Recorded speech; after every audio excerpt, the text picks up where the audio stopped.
सभी लोग हाथ जोड़ लेंगे। नमो अरिहंताणं नमो सिद्धाणं नमो आयर्याणं नमो वैज्ञायाणं नमो लोये सवसाहुणं सतीर्थ वीर प्रभु का जग में प्रवर्ते निज तत्व बोध पाकर सब लोक हर्षे दुर्भावना न आवे मन में कदापि निर्विघ्न निर्विकारी आराधना प्रवृत्ति।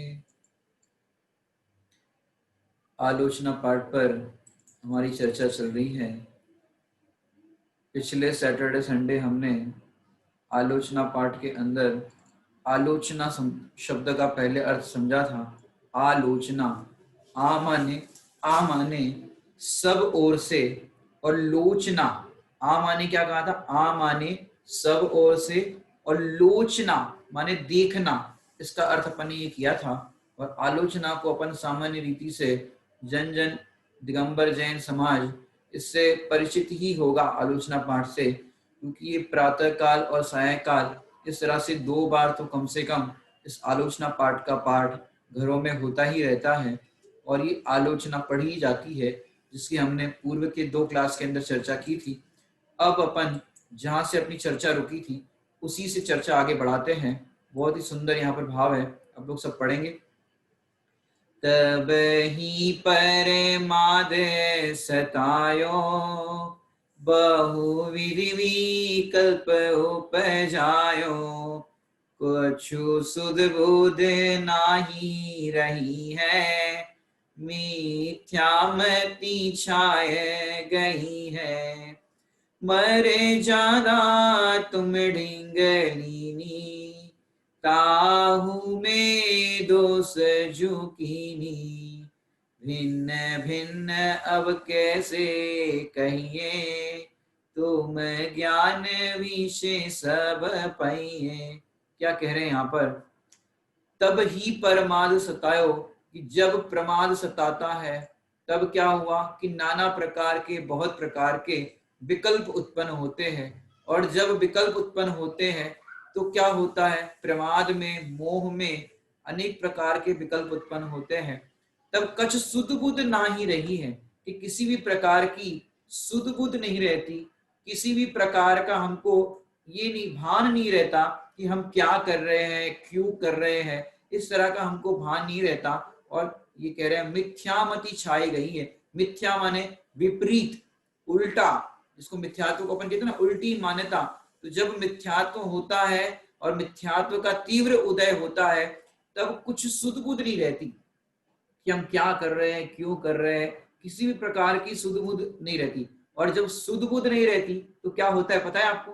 जो आगे लाइन पढ़ी अपन ने 17 नंबर के अंदर, मर ज्यादा तुम ढिंग लीनी ताहू में दोष झुकीनी। हे भगवान, मैंने आपके चरणों में, आपके समक्ष नियमों को धारण किया, व्रतादि को धारण किया, और फिर क्या किया?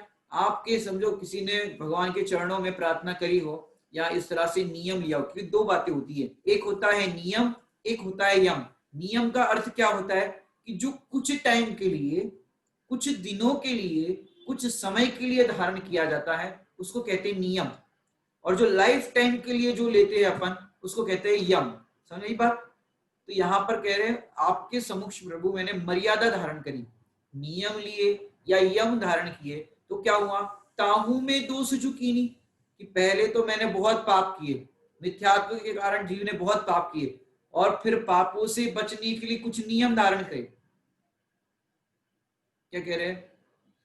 पहले तो बहुत पाप किए और फिर क्या हुआ कि उस पापों से बचने के लिए नियम धारण किया, यम धारण किया। उसके बाद अपन ने उसमें भी दोष लगाया, मैंने अपन ने नियम लिया उसको भूल गए या उसका अनादर कर दिया। तो ऐसा करने पर क्या हुआ कि ऐसा करने पर हमको बहुत बहुत दोष लगा। पहले तो पाप कर रहे थे, वो तो पाप था ही, लेकिन उन पापों से छूटने के लिए नियम लिया। उस नियम को लेने के बाद क्या किया कि उस नियम को लेने के बाद उन नियमों को भी तोड़ा, उसमें भी दोष लगाया। कैसे दोष लगाया कि इसके अंदर आगे चर्चा आएगी, हम उसको बताएंगे। पहले तो यहाँ पर इतना सा समझना 2 लाइन के अंदर कि मर्यादा लेकर के उसको अपन ने तोड़ लिया, उसके अंदर दोष लगाया। अब भिन्न भिन्न अब कैसे कहिए, हे भगवान मैं एक एक करके कहां कहां तक सुनाऊं कि मैंने क्या क्या गलतियां की, कितनी कितनी गलतियां, मैंने समय समय पर ये जी कितने पाप करता है, ये कैसे वर्णन करे भगवान कि हमारे दोषों को हम कैसे कहे। आपके केवल ज्ञान के अंदर तो कुछ भी छिपा नहीं, आपके केवल ज्ञान में तो सब कुछ झलकता है और आप सब कुछ जानते हो।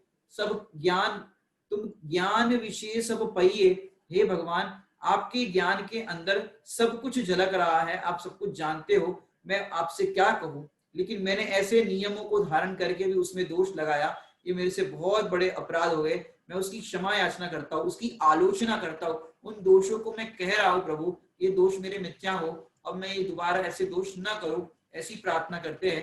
तो ये यहाँ पर 17 नंबर के अंदर इसका ये भाव बताया। अब 18 नंबर और 19 नंबर को अपन देखते हैं क्या कह रहे हैं अपन। देखो, हा मैं दुख अपराधी, त्रस जीवन राशि विराधी, थावर की जतन न कीनी, और में करुणा नहीं दीनी लीनी। क्या कह रहे हैं? हाँ हाँ, हाँ हाँ कब कहा जाता है कि जब बहुत ही ज्यादा पाप हो गया हो हमसे, माने एकदम ऐसा पाप कि अब ओवर लिमिट हो गया समझो, तो तब क्या कहा जाता है? हाँ हाँ। मैंने अपने अगर पढ़ा हो तो जब भरतेश वैभव के अंदर कहो या आदि पुराण के अंदर कहो तो वहां पर हा मा धिक 3 शब्द आए थे। माने पहले माने तीसरे काल के अंदर सब बहुत भोले जीव होते थे, वहां पर भोग भूमि थी तीसरे काल के अंदर, तो इस तरह के पापाचरण नहीं देखे गए। लेकिन धीरे धीरे जैसे जैसे कल्प वृक्ष जाने लगे और फिर सब सृष्टि की जो रचना है वो काल परिवर्तित होने आया, तो क्या हुआ कि सब माने कर्म भूमि के रूप में, माने भोग भूमि है वो कर्म भूमि के रूप में परिवर्तित हो गई। और परिवर्तित होने पर क्या हुआ कि ऐसा होने पर अनेक प्रकार से, इस तरह का देखा जाए तो अनेक प्रकार से लोगों के अंदर विपरीतता देखी गई। अब विपरीतता देखी गई तो क्या हुआ कि किसी से कोई गलती हो जाती थी तो हा इतना सा बोल दिया तो ये बहुत लगता था, अरे हा बोल दिया, मैंने सामने वाले ने हा बोला तो इसको बहुत बड़ा शेम फील करते थे, ये हा बोला। फिर और ज्यादा अगर आप गलती करते हो तो माँ, माँ का अर्थ माने बहुत उससे भी अपग्रेड। और फिर धिक, धिक माने होता है धिक्कार, वो तो मतलब बहुत ही लो लेवल की बात हो गई कि ऐसी बात आ गई धिक्कार कहने की। माने इतने शब्द सुनने पर भी लोगों को बहुत कांप जाते थे, हाँ माँ और धिक। माने आजकल जैसे पनिशमेंट मिलती है अपराधों के नाम पर, तो वैसी पनिशमेंट पहले नहीं मिलती थी। जब काल अपना शुरू हुआ था आदिनाथ भगवान के टाइम पे अगर कहो तो हाँ माँ धिक से ही काम चल जाता था, मैंने बोलने से। उसके बाद और धीरता होने लगी, हुंडा और सरिपीणी काल के अंदर और ज्यादा पापाचरण बढ़ गए। तो क्या हुआ, उसके कारण फिर फांसी की सजा और तमाम तरह ये सब कानून की व्यवस्था बनती गई। लेकिन हामाधिक इस तरह की व्यवस्था चलती थी। तो यहाँ पर हाँ माने ये ऐसे शब्द नहीं है कि अपन गा लो बोल दो, यहाँ अंदर से फील होना चाहिए। कैसा फील होना चाहिए? हाँ हाँ मैं दुख अपराधी, त्रस जीवन राशि विराधी। त्रस जीवन राशि विराधी माने मैं बहुत ही दुष्ट हूं, अपराधी हूं, जो मैंने क्या किया, त्रस जीवों की राशि, राशि मतलब जीव, जीव राशि जिसे अपन कहते हैं ना, त्रस जीवों की विराधना की। मैं कैसा दुष्ट हूं, कैसा अपराधी हूं, मैंने त्रस जीवों की हिंसा की। और तो और थावर की जतन न कीनी, त्रस जीवों की हिंसा तो की लेकिन स्थावर जीवों की भी मैंने विचार नहीं किया कि एक इंद्रिय जीव है, कम से कम इन जीवों की रक्षा करूं। कैसे भाव, उर में करुणा नहीं लीनी, उर में करुणा का भाव नहीं आया। और ऐसे मैंने त्रस और स्थावर दोनों प्रकार के जीवों की हिंसा की। हे प्रभु मैंने ऐसे ऐसे जीवों की हिंसा की, मुझे क्षमा करना। अब क्या कह रहे, अब एक एक को बता रहे। पृथ्वी बहु खुद कराई, क्या किया? पृथ्वी माने भूमि को खोदा। जैसे आप लोग घर का निर्माण करते हो तो कितनी जमीन को खोदना पड़ता है, कितना सब कुछ करना पड़ता है। तो भूमि खोदनी पड़ी। जैसे कई लोग होते हैं कहीं पर बैठ रहते हैं, जंगल में गए, कहीं पर गए, गार्डन में गए, ऐसे फालतू में जमीन को ऐसे खोदते रहते। कुछ अपने को कुछ मिल गई, जरा सी सिलाई वगैरह मिल गई तो अपन उससे खोदने लग जाते। पत्थर मिल गया तो पत्थर से भूमि को खोदने लग जाते। अरे बिना प्रयोजन क्यों खोद रहे हो? उस भूमि के जीव को क्यों सता रहे हो? मैंने यहाँ ग्रस्त की भूमिका में तो कहा है छडाला जी में, त्रस हिंसा को त्याग, वृथा थावर न संहारे। कि त्रस जीवों का तो त्याग और वृथा स्थावर जीवों की मैं हिंसा नहीं करूं, ऐसा भाव बताते। लेकिन हमने क्या किया? पृथ्वी बहु खोद कराई, महलादिक जागा चिनाई। कि मैंने क्या किया? पृथ्वी बहुत तरह की खोद, जैसे रहने के लिए कितना स्थान चाहिए, एक कमरा, एक घर बहुत है ना। लेकिन राजा महाराजा होते हैं, या आजकल की भाषा में अपन लोग भी समझो, बहुत सारा धन वैभव है तो क्या करो, नए नए मकान, भैया वहां पर भी एक मकान बनाओ, ऊटी में बनाओ, वहां बनाओ, वहां बनाओ, सब जगह मकान बना देते हैं, अपने हिसाब से बनाना है। अब कितनी हिंसा। अब जैसे आपने मकान बनाया, आपके मकान में रहने के लिए कितने मेंबर है घर के? 4 मेंबर, 2 मेंबर, 3 मेंबर। अब कई कई घर में 2 प्राणी 3 प्राणी होते हैं। ऊपर भी मकान बना दिया, नीचे भी बना दिया, मैंने ऊपर भी कमरे बना दिए 4-6, नीचे भी बना दिए। अब 5-6 साल, 7-10 साल तक कोई उस घर में रहने वाला नहीं। लेकिन आपने ये सब बनाया तो उसका पाप तो आपको लग ही गया। समझ नहीं बात? उसमें कोई रहने वाला नहीं, पर आपको उसका पाप तो लग ही रहा है। क्योंकि अपन ने क्या विचार किया, अपने को घर बनाना है, लेकिन आवश्यकता से ज्यादा आप बना रहे हो तो आपको पाप लगता है। जिसको कौन सा पाप कहते हैं? अनर्थ दंड। अनर्थ दंड नाम का पाप है।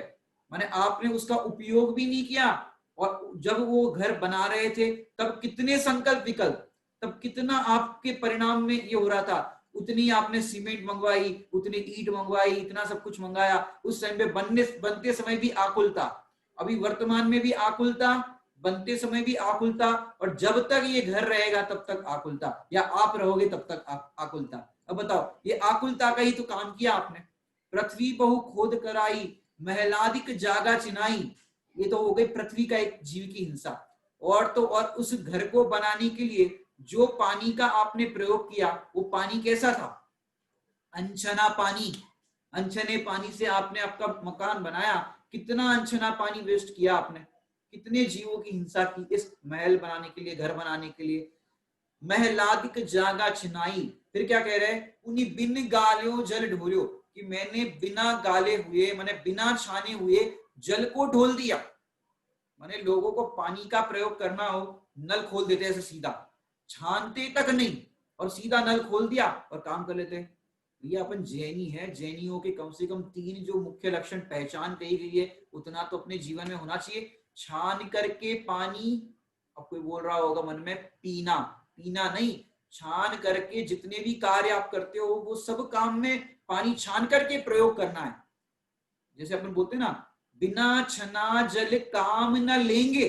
काम न लेंगे अर्थात उसको किसी भी काम में बिना छना जल यूज नहीं करना है। वॉशरूम में जाते हो तो भी छान के, आप बर्तन मांजते हो तो भी छान के, कपड़े धोते हो तो भी छान के। एक बूंद भी अगर आप अनछना यूज करते हो तो पता है आपको, आपने अगर पढ़ा हो तो साइंटिस्ट ने प्रूव किया कि एक अनछने पानी की बूंद के अंदर 36,450 जीव होते हैं। एक अनछने पानी की एक बूंद के अंदर। वो भी चाहिए तो हम कल आपको एक वीडियो दिखाएंगे, आप थोड़ा सा जल्दी आ जाना, हम आपको कल वीडियो दिखाएंगे। तो उसके अंदर आपको दिखाएंगे एक अनछने पानी की बूंद में 36,450 जीव साइंटिस्ट ने बोले। लेकिन सर्वज्ञ भगवान ने कितने कहे? असंख्यात जीव एक बूंद के अंदर। और अपन कितना ही पानी वेस्ट कर देते। विचार करना, ऐसा पानी वेस्ट मत करो। क्यों? अगर स्वयं को उस पानी के जीव नहीं बनना हो तो क्या कह रहे हैं? यदि आप उन पानी के जीवों की रक्षा नहीं करोगे, उनके प्रति करुणा भाव नहीं होगा, तो आप वो स्वयं पानी के जीव बन जाओगे। फिर क्या होगा? देखो कैसे दुख भोगना पड़ेगा एक इंद्रिय पर्याय के अंदर। तो क्या कह रहे हैं? पुनी बिन गालियो जल ढोलियो। कि बिना छना हुआ जल मैंने ढोला, वेस्टेज किया, छान करके प्रयोग नहीं किया। यहाँ पर कई बार ऐसा होता है कि भाई हमने पानी तो छान लिया। कैसे छाना? जरा सा एक रुमाल जैसा कपड़ा था, उससे छान लिया। भैया ऐसे पानी नहीं छनता। अपन ने वो नल के अंदर थैली लगा दी, नायलॉन की थैली लगा दी, मैंने ऐसे गांठ लगा दी, और फिर आप बिलछानी करते हो कब हो? आपने छन्नी तो लगा दी ऐसे, उसको बिलछानी जीवानी कब करते हो? जीवानी तो कब करेंगे? जब वो थैली फट जाएगी, या फिर सड़ जाएगी, तब उसको फिर अलग कर देंगे। जब आपका पानी छानने का कार्य पूर्ण हो जाए तुरंत ही उसकी बेलछानी करनी चाहिए, जीवानी करनी चाहिए, वो भी छने हुए जल से। उसका भी हम आपको वीडियो ग्रुप के अंदर शेयर कर देंगे कि किस तरह से पानी छानना चाहिए। मेरी बात, तो दोनों वीडियो हम आपको ग्रुप में ही शेयर कर देंगे, तो आप आराम से वहां पर देख लेना। एक तो पानी छानने का वीडियो और एक बूंद पानी के अंदर कितने जीव होते हैं उसका वीडियो हम आपको दिखा देंगे, कि पूरा आपको माइक्रोसॉफ्ट के जरिए पता चलेगा, जिससे आपको पता तो चले कि कैसे जीव होते हैं। तो पानी छान करके तुरंत ही उसकी जीवानी करनी चाहिए, और उसको पानी छानने के बाद उसकी जो मर्यादा होती है वो 48 मिनट होती है। तो क्या कह रहे हैं कि पानी छानने के बाद उसकी जो मर्यादा जो होती है वो 48 मिनट, उसके बाद जरा सा उसको गर्म कर दो तो उसकी मर्यादा कितनी बनेगी, कि उसकी मर्यादा हो जाएगी 6 घंटे। और एकदम खौला दो उस पानी को, एकदम जो बुलबुले आ जाते हैं, तो उसकी मर्यादा होती है 24 घंटे। उस छने हुए पानी के अंदर अगर आप इलायची, सौंफ, इस तरह के कोई पदार्थ डाल दो उसका, जिससे टेस्ट और रंग बदल जाता है, तो उसकी मर्यादा होती है 6 घंटे। 6 घंटे और 24 घंटे इस तरह पानी की मर्यादा हो जाती है। यदि आप उसके अलावा यूज करते हो तो आपको पानी अनछनाई माना जाएगा, माने उसके बाद जीवोत्पत्ति उसके अंदर हो जाती है। जो लिमिटेशन बताइए उतने में आप यूज कर सकते हो। तो क्या कह रहे हैं, पुनि बिन गाल्यो जल ढोल्यो, पंखाते पवन बिलोल्यो। मैंने क्या हुआ, पुराने जमाने में पंखा ऐसे ऐसे, हैंड फैन आता है, हैंड फैन देखा आपने, ऐसे ऐसे चलाते हैं, ऐसे ऐसे चलाते हैं। और जापानी लोग ऐसे ऐसे पंखा चलाते हैं। एक पंखा आता है जापानी पंखा, ऐसे घुमाने वाला हैंड फैन आता है, अभी आजकल मिलता है मार्केट में। पहले तो ऐसे गोल घुमाने वाला ऐसे ऐसे आता था, और आजकल ऐसे ऐसे पंखे आते हैं। तो वो पंखा आवश्यकता नहीं थी, पंखाते पवन बिलोलो। पहली बात तो आवश्यकता हो या नहीं हो, जब भी आप पंखा घुमाते हो ऐसे ऐसे, क्या कहा, आप जब भी पंखा घुमाते हो तो वायु काय के जीवों की हिंसा होती है। क्या होती है, वायु काय के जीवों की हिंसा होती है। लेकिन गृहस्थ की भूमिका में कहा है कि गृहस्थ को कम से कम त्रस हिंसा का तो त्याग ही, और स्थावर जीवों की वृथा हिंसा ना करे। वृथा हिंसा ना करे अर्थात त्रस जीवों का तो त्याग ही, कि जहां पर त्रस जीवों की उत्पत्ति होती हो, हिंसा होती हो, उसका तो त्याग ही। और स्थावर जीव के अंदर कैसे, जैसे आप अभी अपन अगली स्लाइड में देखेंगे, यहाँ पर तो दो बातें कहे भाई, आपको आवश्यकता है, गृहस्थ भूमिका है, घर में रहते हो तो आप लोग घर बना सकते हो, लेकिन आवश्यकता हो उतना ही। अगर एक्स्ट्रा बनाते हो, एक्स्ट्रा करते हो, तो वो अनर्थ दंड में आएगा। अनर्थ दंड की परिभाषा आप नोट कर देना, बड़े पंडित साहब ने एक बार बताई थी, जिससे लौकिक प्रयोजन भी सिद्ध नहीं होता। माने जिस आत्म परिणाम के निमित्त से लौकिक प्रयोजन भी सिद्ध ना हो और पारलौकिक प्रयोजन भी सिद्ध ना हो, उसको अनर्थ दंड कहते हैं। अब आपका लौकिक प्रयोजन भी सिद्ध नहीं हो रहा है, आपने इतने कमरे घर के अंदर बना दिए, अब उतने कमरों का तो आप प्रयोग करोगे नहीं। अब आपने बना दिए तो उसका आपको पाप लगेगा। अब प्रयोग नहीं करे तो भी आपका पुण्य तो खर्च हो ही रहा है, उतना पाप का तो बंद हो ही रहा है। तो इस तरह से आप आवश्यकता हो उतना करो तो आपको उतना ही दोष लगेगा। तो त्रस हिंसा का तो त्याग ही, और स्थावर जीवों को वृथा ना सतावे। जिसे आपने एक्स्ट्रा घर बनाया, पानी भी जितनी आवश्यकता हो उतना ही प्रयोग करना चाहिए। बड़े पंडित साहब तो कहते हैं कि पानी को घी की तरह प्रयोग करो। भी आपको तो 24 घंटे पानी मिल रहा है समझो घर के अंदर, लेकिन ऐसे कई गांव है जहां लोगों को पीने के लिए पानी नहीं मिल रहा है। अभी उनको पीने के लिए पानी क्यों नहीं मिल रहा है, उनको क्यों नहीं मिल रहा है ये पानी, क्योंकि उन्होंने पानी का दुरुपयोग किया था।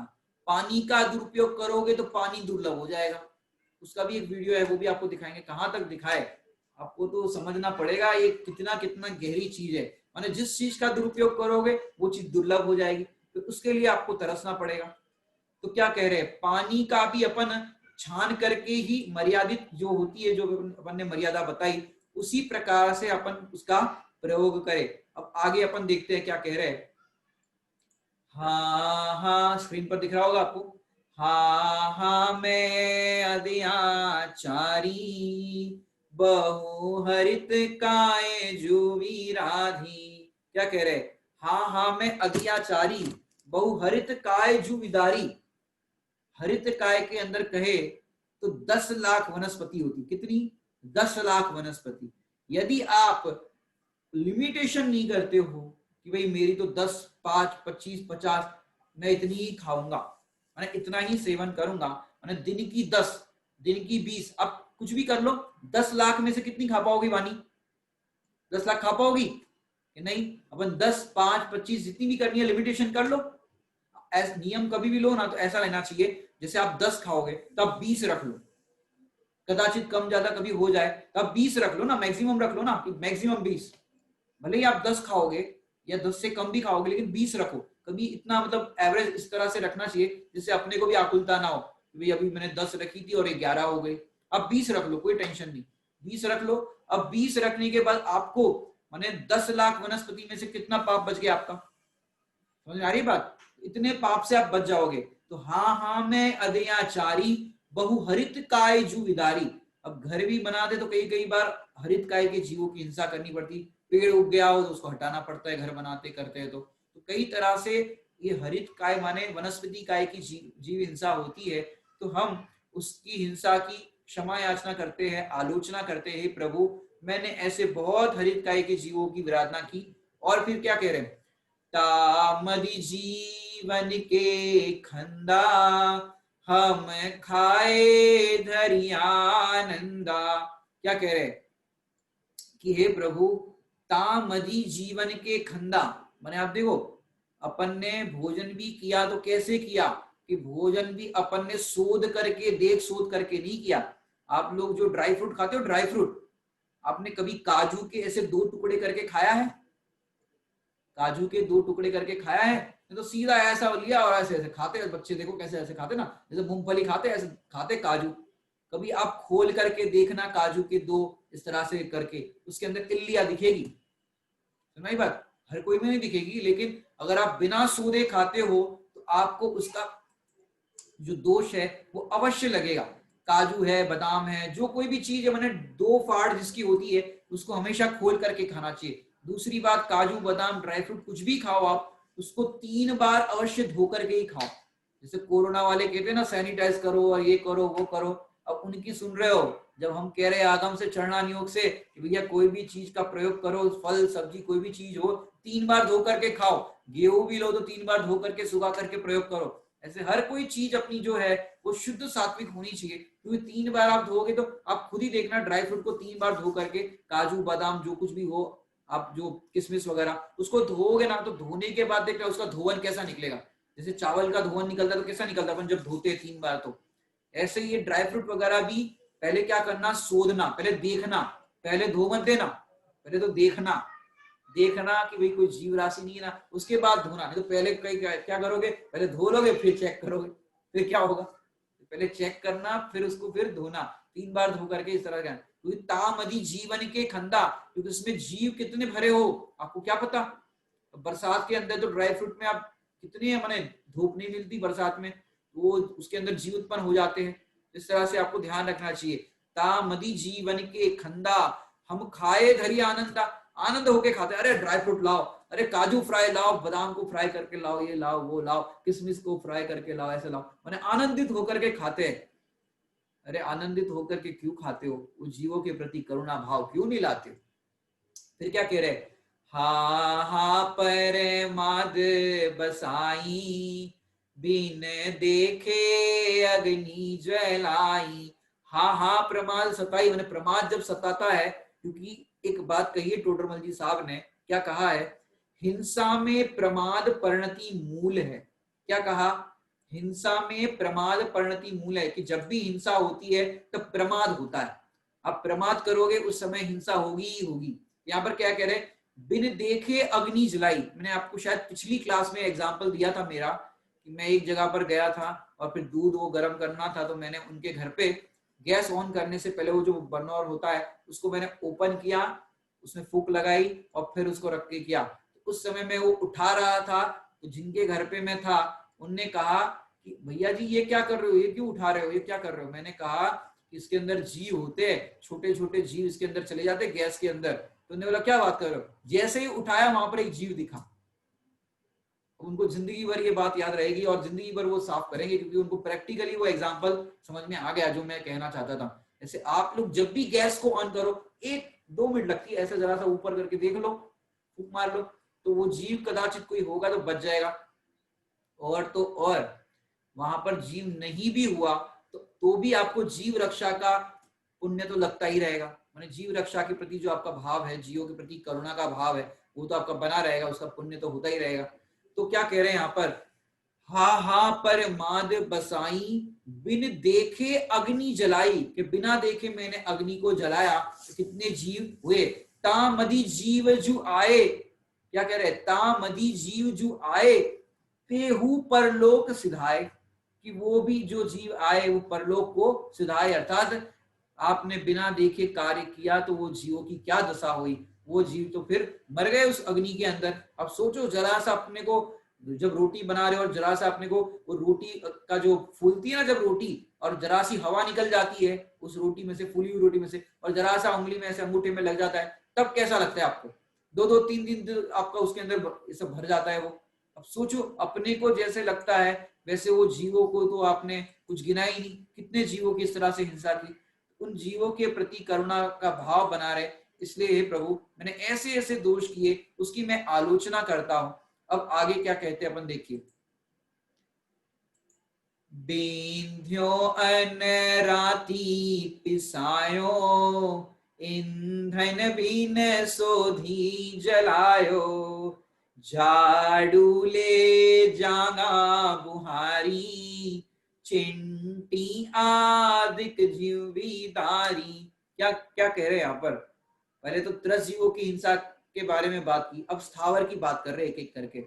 बिंध्यो अन राती पिसायो, कि बिना बिंध्यो अन्न राती पिसायो, कि जो अन्न जो होता है माने बिना सोदा हुआ अन्न, क्या कह रहे हैं, बिना सोदा हुआ अन्न 3-4 बजे सुबह। आजकल तो ऐसे कोई पिसता नहीं होगा, क्योंकि पहले के जमाने में ज्वाइंट फैमिली हुआ करती थी। अब ज्वाइंट फैमिली, अब उनके लिए आटा पिसना, मानी ज्वाइंट फैमिली में 15-20 लोग हो, अब बताओ कितना आटा पिसना पड़ेगा, बहुत सारा। तब ये मशीन वाली चक्की नहीं थी, हाथ से चक्की पीसते थे। जो बोलते ना भैया तुम अगर अपराध करोगे, क्राइम करोगे तो जेल के अंदर चक्की पीसना पड़ेगा। आजकल तो सबको जेल की चक्की याद आती है कि जेल में चक्की पीसना पड़ेगा, लेकिन पहले के जमाने में दादी ने पीसा होगा। दादी आपने पीसा है चक्की, सरला जी? मैंने चक्की ऐसे ऐसे पीसते हैं, उसके अंदर जरा जरा से ऐसे थोड़ा सा डालते फिर पीसते। अब सोचो कितना टाइम लगता होगा उसको पीसने में। तो क्या करते थे लोग, सवेरे 4 बजे उठ जाते थे और सोते कितने बजे थे, कि पहले ये सब मनोरंजन के साधन तो होते नहीं थे, तो सो जाते थे 7 बजे 8 बजे 9 बजे इतने बजे सो जाते थे, और फिर सवेरे 4 बजे उठते थे और फिर चक्की पीसते थे, ऐसे चक्की पीसते थे सवेरे उठ करके। अब अंधेरा होता था, पहले जैसी आजकल की लाइट की सुविधा तो होती नहीं। अब अंधेरे में बिना सोधा हुआ जल, उसके अंदर इल्लिया थी क्या था कुछ पता नहीं, बिना सोधा हुआ जल नहीं, बिना सोधा हुआ अन्न उसके अंदर डाल दिया और पिसते गए पिसते गए। अब कितने जीव उसके अंदर पिस गए। अब ये तो पुराने जमाने का दृष्टांत है, लेकिन अब वर्तमान में जिनके घर पे चक्की नहीं है, घर पे चक्की नहीं है और बाजार में पिसवाते हैं, उनको मांसाहार का दोष लगता है। क्या कहा, घर में पिसा हुआ प्रयोग नहीं करते और बाजार में पिसवाते हैं, उनको मांसाहार का दोष लगता है। क्यों? कि जो चक्की पिसने वाला व्यक्ति है वो पहले तो कौन सी जात का है, एक बात। दूसरी बात, आपके जहां पर गेहूं पिस रहे हैं वहां पर तो और भी कैसे कैसे जात वालों के, कैसे कैसे लोगों के, मांसाहारी लोगों के वहां पर अन्न पिसने आते हैं, अनाज पिसने आता है। अब क्या होगा कि आपने तो गेहूं धो करके सुखा करके, धोए सुखाए मैं नहीं जानता, लेकिन धोते सुखाते अपने इधर तो धो करके सुखा करके आपने गेहूं वहां पर दिए। अब क्या हुआ कि उनने चक्की के अंदर आपके गेहूं डाल दिए। अब पहले किसी और के थे तो उसकी लगार लग गई आपकी, और तो और उसके अंदर पहले किसी गरीब व्यक्ति ने, या जो माने इस तरह की शुद्धता का पालन नहीं करता, वो व्यक्ति ने गेहूं बाजार से जैसे लिए वैसे ही पन्नी भर के आया था, वही पन्नी वहां पर दे दी और उसने गेहूं अंदर डाल दिए। अब सोचो, सड़े हुए गेहूं थे, इल्ली वाले गेहूं थे, तिरुले उसके अंदर थे, ऐसे छोटे छोटे होते हैं जो आप गेहूं बीनते हो तब निकलते ऐसे छोटे छोटे, वो सारे गेहूं उसके अंदर आ गए और वो पिस गए सारे। अब सोचो कितना दोष लगेगा उसके अंदर, कितने जीवों की हिंसा होगी। तो ऐसे कई जीवों की हमने हिंसा करी। बिंध्यो अन राती पिसायो, अब आप जहां पर गेहूं पिसवाने के लिए देते हो वो दिन में पिसता है कि रात में पिसता है, माने पूरा आप पिक्चर खड़ी करो। बाजार में अगर आप पिसवाते हो आटा तो क्या कह रहे हैं, जैसे आपका डी मार्ट होता है, बिग बाजार होता है, वहां से लोग रेडीमेड आटा की थैली लेके आते हैं, आटा पिसा हुआ लेकर के आते हैं। अब सोचो वो आटा कब पिसा होगा, रात में पिसा, दिन में पिसा, कब पिसा, इल्लिया पिसा हुआ आ रहा है, कैसा आ रहा है, आप खुद विचार करना। पूरा चित्र आपके सामने हमने खड़ा कर दिया है, खुद विचार करना। बिन द्यो अन राती पिसायो, ईंधन बिन सोधी जलायो, फिर झाड़ू ले जागा बुहारी, चिंटी आदिक जीवदारी। झाड़ू लगाते हो आप लोग तो कैसे लगाते हो? पहले तो आप लगाते हो कि नहीं लगाते ये पूछना पड़ेगा मेरे को। क्या कह रहे हैं, लगाते हो कि नहीं लगाते ये पूछना पड़ेगा। क्यों? आप सबके घर पे मेड आती होगी झाड़ू पोछा करने वाली। अब झाड़ू पोछा करने वाली आपकी घर पे मेड आती है, अब उसने कैसे लगा दी? क्योंकि उसको दूसरे के घर पे भी जाना है। अब ऐसे फटाफट फटाफट लगा दी। आपने कहा भाई थोड़ा धीरे लगाना, वो चिंटी है। अरे हाँ हाँ ठीक है। और आप टीवी देखने लग गए और उसने फिर झाड़ू ऐसे ऐसे चलाया, कितने चिंटी को मार दिया उसने। अगर वो करुणावंत नहीं हुई, उसके चित्त में दया नहीं हुई, अब उसका पाप किसको लगेगा मुझे बताओ भैया। हम तो ज्ञाता दृष्टा, हम तो स्वाध्याय करते, हम तो भक्तामर का पाठ करते, हम तो उस टाइम पे स्वाध्याय कर रहे थे, हम तो ये कर रहे थे, हमें क्यों पाप लगेगा? जो करे वो भरे। लेकिन नहीं, इसका पाप मालिक को लगता है। अगर आप पुरुषार्थ सिद्धि उपाय पढ़ो तो भाई आपके आश्रित जो नौकर है उसको पाप नहीं लगेगा। जैसे राजा ने कहा कि सामने सेना आ रही है, युद्ध करो, मार दो सबको, इसका पाप किसको लगेगा? राजा को लगेगा, सैनिक को नहीं लगेगा, क्योंकि वो राजा की आज्ञा में है। अब वो पाप पूरा आपको लगेगा, कितनी जीवों की हिंसा होगी। तो पोछा करने के लिए सामने वाले को आपने उसको काम दे दिया, आपकी मेड को काम करने के लिए। अब उसने देखा ही नहीं, सीधा पोछा घुमाती गई, फटाफट घुमाती गई, और उसने पोछे के अंदर कितने ही जीव चिंटी आदि थी सबको घिस लिया। इसका पाप किसको लगेगा? समझ में आ रही है बात? फिर क्या करे, मेड रखे कि नहीं रखे वो हम नहीं कह रहे, लेकिन अगर रखो तो आपके इस तरह से आप उसको 10 रुपया 20 रुपया ज्यादा दे दो कि तू चिंटी आदि कोई हो तो उसको बचा देना, उसको मारना मत, ये 10 रुपया और रख, 20 रुपया और रख, लेकिन जीवों की रक्षा करना। अब 10-20 रुपया और दे दो पर जीवों की रक्षा करना। इस तरह से आप कर सकते हो। आजकल की जैसी भी व्यवस्था हो, आपको बस जीव रक्षा होनी चाहिए। उसको भी भाव आएगा कि नहीं 10 रुपया और दे रही है तो फिर ये जीवों की रक्षा करनी चाहिए। इस तरह से झाड़ू ले जागा बुहारी। और कई जीव तो ऐसे होते हैं माने जिनको जरा सी भी करुणा नहीं होती। जैसे आपका जो चौक होता है ना, चौक आंगन होता है ना, आंगन, अब वहां पर चिंटिया हो गई, कुछ हो गया, तो कई लोगों को तो ऐसा होता है यार कहाँ तक साफ करे, पानी लिया कि डाल दिया। और कई लोग तो ऐसा बोलते काय के लिए आती है चींटियां यहाँ पर, मरने के लिए आती, क्यों आती है यहाँ पर, ऐसे डाल दिया पानी। कई लोग ऐसे भी होते हैं जिनके चित्त में दया नहीं होती, क्यों आती चींटियां यहाँ पर, मरने आती है। ऐसे करुणा वाले जीव नहीं हो, ऐसे कह देते। तो भैया झाड़ू से भी यदि निकालो चींटी आदि को, तो झाड़ू से भी उसको क्या हो, जरा सा आप सोचो, झाड़ू जो होगा ना, एक बार अपने आंख पे ऐसे फेर कर देखो, ऐसे फेस पे फेर कर देखो, कितना तीखा होता है झाड़ू। तो टेस्ट किया है आपने? टेस्ट किया मतलब आपके फेस पे लगा के देखना जरा, झाड़ू कितना नुकीला, कितने ऐसे होते हैं। चिंटी पे आप घुमाओगे तो क्या दशा होगी उसकी। कम से कम चिंटी आदि ऐसे जीव दिखाई दे तो कोमल कपड़ा ले लो और कोमल कपड़े से ऐसे करो, फूक करके एक कोने में उसको कर दो। अरे चिंटी भी आपके भूतकाल के माता पिता है, भविष्य के होने वाले सिद्ध है, आप कैसे उनको ये कर रहे हो? समझ आ रही है आपको बात? तो ऐसे चिंटी आदि, आदिक आदिक कह रहे मैंने चिंटी का जो जीव है वो त्रस जीव है, त्रस। और त्रस पर्याय को क्या कहा है पता है आपको छेड़ाला जी में? दुर्लभ नहीं जो चिंतामणि, त्यों पर आए लही त्रस तणी। मैंने चिंटी की पर्याय भी मिलना दुर्लभ है। मैंने ये जीव अनादि से तो निगोद में रहा, और कैसे इसको एक इंद्रिय पर्याय प्राप्त हुई, उसमें भी ये दुर्लभ लही जो चिंतामणि, चिंतामणि की तरह ये दुर्लभ है त्रस पर्याय। और आपने ऐसे ही झाड़ू को घुमा दिया। अरे ऐसे मत करो, उन जीवों के प्रति करुणा का भाव रखो। फिर क्या कह रहे, जल छानी जीवानी कीनी, सोहु पुनी डारी जुदीनी। क्या कह रहे हैं यहाँ पर?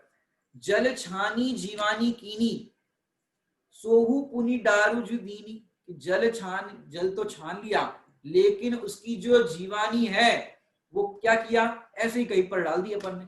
सोहु पुनी डारू जुदीनी, कहीं पर भी डाल दी अपन ने। जैसे पानी छाना, और पानी छान करके फिर वो जीवानी था, वो छन्ना जो होता है छन्ना, वो कहीं पर भी ऐसे पानी से कर दिया अपन ने, या तो बिलछानी ही नहीं की। भैया अपन छन्ने से पानी तो छानते हैं, लेकिन छन्ने से पानी छानना ये पानी छानना नहीं है। यहाँ जैन दर्शन में तो जीवों की रक्षा करना ये पानी छानने का प्रयोजन है। छन्ने से पानी छानना ये प्रयोजन नहीं, उन जीवों की रक्षा करना। उसका वीडियो हम आपको ग्रुप में शेयर कर लेंगे, आप लोग स्वयं भी उस वीडियो को देखना और लोगों को भी शेयर करना।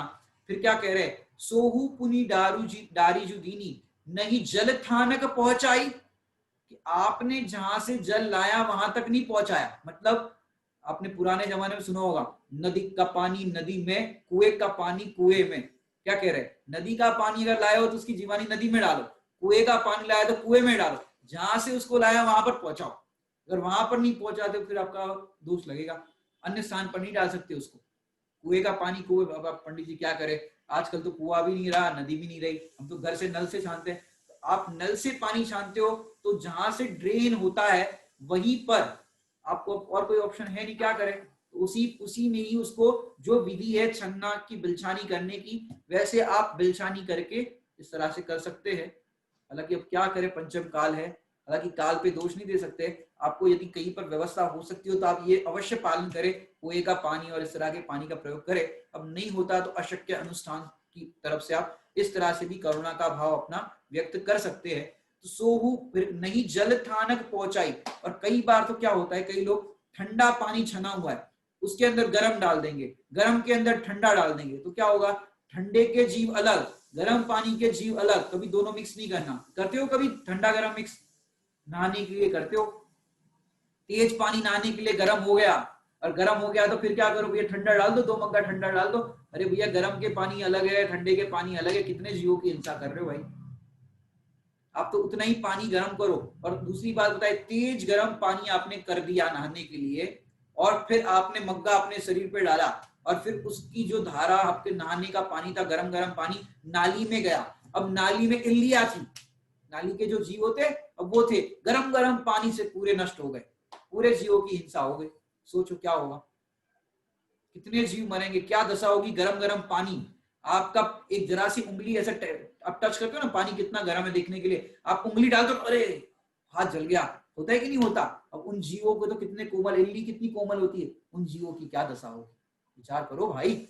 माने जल थानक पहुंचाई, क्रिया बिन पाप उपाई, कि ऐसी क्रिया करके मैंने बहुत सारे पाप को कमाया है प्रभु, मैंने बहुत पाप किया। अब आगे क्या कहते हैं उसको अपन पढ़ते हैं, आपको अगली स्लाइड दिखाते हैं। यहाँ पर जल मल मोरिन गिरे भायो, क्रमी कुल बहु गात करायो, नदियन बीच चीर धुआए, को सन के जीव मराए। क्या कह रहे, जल मोरिन गिरवायो, जो भी आपको बात करी ना वही बात हो गई। क्रमिकुल माने जो इल्लियां होती है वो मर गए, जल मल मोरिन गिरवाए, मल मोरिन के स्थान के अंदर गिरवाया। और फिर कह रहे क्रमी कुल बहुघात करायो, क्रमी माने इल्लिया, इल्लियों के जो भी जाति के जीव होते हैं उस जाति के बहुत घात किया मैंने। नदियन बिच चीर धुआए, कि नदी के स्थान पर मैंने कपड़े धोए। कोई धोता है नदी के स्थान पर आजकल? चलो आपकी नदी पे नहीं धोते तो फिर आपका दृष्टांत देते, वॉशिंग मशीन, वॉशिंग मशीन के अंदर आपने पानी भरा, उसके अंदर भी आजकल लोगों का हमने देखा। हम एक जगह गए थे, उनके घर पे हमने बोला वॉशिंग मशीन के अंदर आप पानी डालते हो, कौन सा डालते हो, छान के डालते हो कि कैसा डालते हो? नहीं, हमारे घर पे तो fully automatic washing machine, fully washing machine automatic. और उसके अंदर क्या व्यवस्था होती है कि आप छान करके पानी डाल ही नहीं सकते। क्या करते हो, छान के पानी नहीं डाल सकते। फुल्ली वॉशिंग मशीन ऐसा होता है ना ऑटोमेटिक, उसमें डायरेक्ट ड्रेन कनेक्शन होता है, माने आप कोई छानने की व्यवस्था ही नहीं। अब मैंने तो तभी उनसे कहा कि आप कोई भी चीज परचेस करो तो सबसे पहले क्या करो कि उसमें बनने में कितनी हिंसा हुई है और ला करके फिर कितनी हिंसा होगी इसका विचार करना। तो आपको लगता है भाई कोई व्यवस्था नहीं, सीधा बटन दबाओ, पानी भर जाता है, पाउडर डाला, कपड़े डाले, धुल करके तैयार, और सूख भी अंदर जाते हैं। फुल्ली ऑटोमेटिक पंडित जी, कुछ करना नहीं पड़ता। लेकिन फुल्ली ऑटोमेटिक तुम्हारा पाप चल रहा है, फुल्ली ऑटोमेटिक पाप चल रहा है। अब उस जमाने में जब इनने जौहरी लाल जी ने ये लिखा था आलोचना पाठ, तब तो ये बात चल रही थी कि नदी के किनारे सब कपड़े धोते थे। अब वहां पर आपने ऐसे कपड़े धोए, मैंने कैसे कपड़े धोए आपने, सर्फ वगैरह से या साबुन से आपने कपड़े धोए, तो जो वो सर्फ वाला साबुन वाला पानी था, तो नदी के किनारे से आपका पानी बहते बहते जहां तक जाएगा जहां तक जीव मरेंगे उतना आपको पाप लगेगा उसके निमित्त से। जैसे आप वॉशिंग मशीन के अंदर आपने सर्फ डाला, इतने सारे कपड़े डाले, जो कुछ भी डाला, अब सर्फ वाला पानी आपका वॉशरूम में जाएगा या बाथरूम में जाएगा, जितने जीव मरेंगे उतना आपको पाप लगेगा। तो क्या करें? हम तो ऐसे करते हैं भाई, पहले तो देखो एक अपन ने टब ले लिया, मैंने पानी भी किस तरह से बचत करते हैं हमारे बड़े पंडित जी वगैरह, हम लोग कैसे करते हैं कि एक टब ले लिया, तसला ले लिया, स्नान उसके अंदर कर लिया, तो स्नान किया हुआ पानी उसके अंदर स्टोर हो गया, उसके अंदर कपड़े डाल दो, आप जो भी आपके धोने एक बार के लिए डाल दो, नहाए हुए पानी में डाल दो, एक बार डाल दिया आपने, फिर साबुन वगैरह लगा के ब्रश वगैरह करके आपका पूरा हो गया काम। फिर 3 बार आपने कपड़े निचोड़ दिए, 3 बार निचोड़ने के बाद जो पानी हुआ उसको तीनों को मिक्स कर दो, फिर उस पानी से ही, मैंने एक पानी जाने तो पहले वाला अगर अलग करना हो तो फिर 2 पानी वाला और 3 पानी वाला, अपने जो ना पहले वाला पानी तो अलग हो जाएगा, फिर 3 पानी से आपने कपड़े धोए निचोड़े, अब वो पानी को मिक्स करके घर में पोछा लगा दो जहां भी लगाना है। पोछा लगने के बाद उसके अंदर जो तीखापन होता है, उसका जो तीखापन सर्फ साबुन का होता है, वो तीखापन खत्म हो जाएगा, क्योंकि आपने पोछा लगाया ना, वो पानी काला काला हो जाए, ऐसा हो जाए। फिर उसको आप चाहो तो बाहर आंगन में या कहीं पर फेंक सकते हो। अगर आप उसको अंदर वॉशरूम में इसके ऐसे डालोगे तो जीवों की बहुत हिंसा होगी। तो इस तरह से ना करें आप, जहां, क्योंकि वॉशिंग मशीन का पानी भी आपने धोया हुआ पानी अगर वॉशरूम के अंदर या इस तरह से बहाया तो जहां तक वो जाएगा, गटर में भी जहां भी जाएगा, उतने जीवों की वहां पर हिंसा होगी। और तो और दूसरी बात, अभी आपको समय आया है इसको कहने का तो बताता हूँ, क्योंकि यहाँ पे नदियों ने बीच चीर धुआए। दूसरा, एक आप वॉशरूम साफ करने के लिए, बाथरूम साफ करने के लिए क्या यूज करते हो? क्या यूज करते हो बाथरूम साफ करने के लिए, वॉशरूम साफ करने के लिए? एसिड करते हो, या एक मैंने देखा है हार्पिक, हार्पिक आता है, हार्पिक ऐसे ऐड आती है, जरा सा ऐसे डालो और पूरा चकाचक।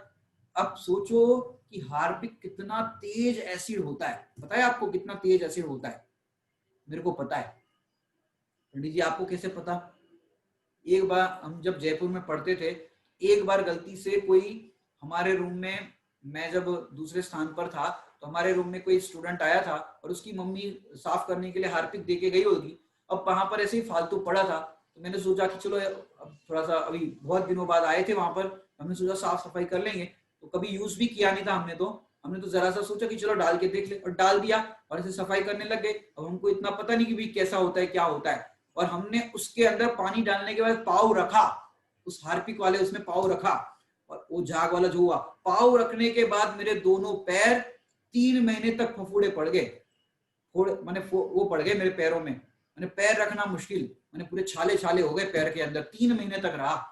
मैंने अपने आदरणीय भाई साहब सुमित प्रकाश जी भाई साहब से कहा, भाई साहब ये बहुत खतरनाक एसिड है, मेरे पैर पूरे ऐसे हो गए, 3 महीने तक परेशान रहा। तो पंडित जी बोले, बेटा तुम तो 3 महीने तक परेशान रहे, लेकिन तुम्हारे हार्पिक डालने के बाद वो जीव जो वहां पर थे वो तो परलोक सिधाए, जो भी पढ़ा अपन ने, उनकी तो हिंसा ही हो गई। तुमको तो अपने पैर की चिंता हो रही है, उनके तो प्राण ही चले गए। तो उस दिन से हमको प्रैक्टिकल शिक्षा मिली, भैया ये सब कितने तीखे एसिड होते हैं, कितने जीवों का घात होता है, कितनी हिंसा होगी, क्योंकि जहां पर गंदगी होती है वहां जीवोत्पत्ति हो जाती, और जीवोत्पत्ति होती है तो फिर इस तरह की हिंसा का प्रसंग बनता है। तो इस तरह के प्रोडक्ट यूज ही मत करें आप, तो सिंपल अपना जो भी इस तरह का पानी जो होता है, कपड़े धो लिए और फिर जरा सा, मैंने बहुत तीखा पानी ना हो, इस तरह से सामान्य रीति से आप साफ कर लो, और रोज साफ करोगे तो इतना गंदगी भी नहीं होगी। मैंने इतने जीवों की हिंसा होती है, उसकी हम आलोचना करते हैं भगवान कि हे मैंने भगवान इतने इतने जीवों की हिंसा की। अन्नादिक शोध कराई, तामेजु जीवनी सराई, तीन का नहीं जतन कराया, गलियां रे धूप डराया। अब यहाँ पर क्या कह रहे हैं? अन्नादिक शोध कराई, कि मैंने अन्न जो होता है, गेहूं दाल चावल, आप जब लाते हो तो शोधन करते हो, इल्ली कंकर पत्थर आप अलग करते हो ना, जीव वगैरह निकलते, आपने एक प्लेट रख ली छोटी सी, जो भी जीव निकलता था, या कागज रख लिया, उसमें आप कागज में जीव डालते गए, जो भी 10 15 20 25 जितने भी जीव निकले आपने कागज में इकट्ठा कर दिया। फिर क्या किया आपने? कुछ ध्यान रखा नहीं, और डायरेक्ट धूप के अंदर वो कागज रख लिया, या जीव को धूप के अंदर डाल दिया। अब उस जीवों की धूप में क्या दशा होगी, कोमल कोमल जीवों की। अन्नादिक शोध कराई, तामेजु जीव निसराई, तिनका नहीं जतन कराया, कि उनका जतन नहीं किया, उनका विचार नहीं किया, इनकी क्या दशा होगी। आप जरा धूप में 1 घंटा खड़े रहकर देखो, पता चलेगा क्या होता है। 1 घंटा धूप में जरा खड़े रहकर देखो, चेहरा लाल हो जाएगा। मां उन जीवों की क्या दशा होगी। तिनका नहीं जतन कराया, गलियारे धूप डराया, कि गलियारे माने गली के बाहर अपन ने धूप के अंदर डाला, तो भाई क्या करे, ऐसे जीव होते तो उसको छाव में रख लो। और तो आपको पता है जैसे गेहूं के अंदर इस तरह से जीव निकले, या कोई भी चीज में, अभी हम एक जगह पर थे, बादाम रखते, बादाम हम अष्टमी चतुर्दशी को इस तरह के ड्राई फ्रूट वगैरह शाम को ले लेते थोड़ा बहुत, तो उसमें बादाम वगैरह थे, उसके अंदर चिंटिया हो गई बादाम में, अब पूरा उसने चिंटियों ने ऐसे बादाम को खा लिया था। तो पंडित जी के साथ थे, हम शोधन कर रहे थे, पंडित जी बोले बेटा या धूप में मत डालना, इसको छाव के अंदर थोड़ी सी बादाम के साथ रख लेना। क्या कहना, थोड़ी सी बादाम भी रख लो और जीवों को भी रख लो, वो बैठे बैठे जब तक उसकी आयु है तब तक वो बादाम को खाती रहेगी और तब तक उसको शांति से रहेगी। ऐसे क्या करना कि जिस प्रोडक्ट के अंदर जीव निकले, थोड़ा सा वो प्रोडक्ट रख लो, जीव को भी इसमें रख लो, वो खाते रहेंगे, उसमें क्यों अंतराल डाल रहे हो। अपन तो जीव को तो अलग करके धूप में फेंक देते, अरे वो भी भगवान आत्मा है, वो भी भगवान है, उनकी आप अगर दया नहीं पाल रहे हो, उनके प्रति करुणा का भाव नहीं रख रहे हो, तो भैया कहाँ जाना पड़ेगा। जिस प्रोडक्ट के अंदर वो निकले उसके साथ ही उसको अलग स्थान पर रख लो, वो अकेले बैठ करके खाएगा जो जीव जहां निकला है वो। तो तामे जो जीव निसराई तिन का नहीं जतन करा, ये बात होगी अपनी। अब अगला अपन देखते हैं 26 नंबर का, क्या कह रहे हैं यहाँ पर 26 और 27। पुनि द्रव्य कमावन काजे, बहु आरंभ हिंसा साजे, किए तिस नावश अग भारी, करुणा नहीं रंच विचारी। क्या कह रहे हैं यहाँ पर, पुनि द्रव्य कमावन काजे, पुनि द्रव्य कमावन काजे अर्थात द्रव्य माने होता है धन आदि के लिए, कि पैसा कमाने के लिए बहु आरंभ और हिंसा की। बहु आरंभ समझते हो, धन कमाने के लिए एक फैक्ट्री, दो फैक्ट्री, 3 फैक्ट्री, एक दुकान, 2 दुकान, ये माने बहुत तरह के आरंभ किए। पुनि द्रव्य कमावन काजे, बहु आरंभ हिंसा साजे, कि जितना जितना आरंभ करोगे उतनी उतनी हिंसा होगी। और आपने तत्वा सूत्र का सूत्र पढ़ा होगा, बहु आरंभ परिग्रह, उसका बंद क्या होता है, नारकस्य आयु, माने नरक की आयु का बंद होता है बहु आरंभ परिग्रह करने से। तो इससे क्या होगा, बहु द्रव्य कमावन काजे, कि धनाधिक कमाने के लिए मैंने बहुत प्रकार की हिंसा की, बहुत प्रकार का आरंभ किया। किए तृष्णावश अग भारी, कि तृष्णावश मैंने अग माने होता है पाप, अग किए तृष्णावश अग भारी, अमाने होता, मैंने आपको एक बार बताया था शायद पिछली बार, क माने होता है भूमि, बताया था आपको, क ये पूरा बताया था। अग अमाने होता है आत्मा, और ग जुड़ गया तो हो गया ये क्या, अग माने हो गया पाप। किए तृष्णावश अग भारी, करुणान ही रंच विचारी, और मैंने तृष्णा के वश होकर के अनेक प्रकार के अग माने पाप किए, और तृष्णा के वश होकर के ऐसे पाप करने से किंचित मात्र भी करुणा नहीं विचार की। हम जहाँ जॉब करते थे पहले, तो वहां पर सब साइंटिफिकल जो भी होते थे इंस्ट्रूमेंट हुआ करते थे, तो उसके अंदर क्या होता था, एक सोनिकेटर होता था, सोनिकेटर, जिसके अंदर आप देखो सोनिकेटर इस तरह का होता है, जैसे आप सोना चांदी आपके जो ऑर्नामेंट्स होते हैं उसको जिसमें धोया जाता है, या फार्मा केमिकल्स के अंदर लैब वगैरह में ये काम आता है, फार्मा केमिकल्स के अंदर, तो उसके अंदर पानी डालना पड़ता है, और पानी डालने के बाद उसका टेस्टिंग होता है। अब मैं वहां पर था, तो फिर और भी सब सीनियर्स वगैरह होते थे, तो बोलते थे कि चलो ये काम करना है, तो फिर अब मैं जूनियर था तो मुझे वो समझो सब अरेंजमेंट करना रहता था। अब मेरे से पानी उसमें डालने के लिए उसने कहा, तो मैंने अपना छन्ना निकाला, उस नल पे लगाया, पानी छाना और उस सोनिकेटर के अंदर डाला। बोले ये क्या कर रहे हो, बहुत टाइम लगेगा। हमने लगने दो, मेरे सामने ऐसे हिंसा नहीं होगी।